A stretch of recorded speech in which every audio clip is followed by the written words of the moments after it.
Taste the Daily.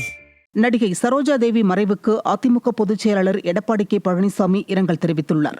இது தொடர்பாக அவர் வெளியிட்டுள்ள அறிவிப்பில், பழம்பெரும் திரைப்பட நடிகை, அபிநய சரஸ்வதி என ரசிகர்களால் அன்போடு அழைக்கப்படும் சரோஜா தேவி காலமானார் என்ற செய்தி கேட்டு மிகுந்த துயருற்றேன் என தெரிவித்துள்ளார். தமிழ், தெலுங்கு, கன்னடம், ஹிந்தி என பன்மொழிகளில் 200க்கும் மேற்பட்ட திரைப்படங்களில் தனது தனித்துவமிக்க நடிப்பாற்றலால் ரசிகர்களை கவர்ந்தவர் சரோஜா தேவி என புகழாரம் சூட்டியுள்ளார். புரட்சித் தலைவர் எம்ஜிஆருடன் சரோஜா தேவி இணைந்து நடித்த திரைப்படங்கள் யாவும் காலத்தால் அழியா புகழ்பெற்றவை என்றும், சரோஜா தேவி எனும் பெயர் அப்படங்கள் வாயிலாக என்றென்றைக்கும் உச்சரிக்கப்பட்டுக் கொண்டே இருக்கும் என்றும் தெரிவித்துள்ளார்.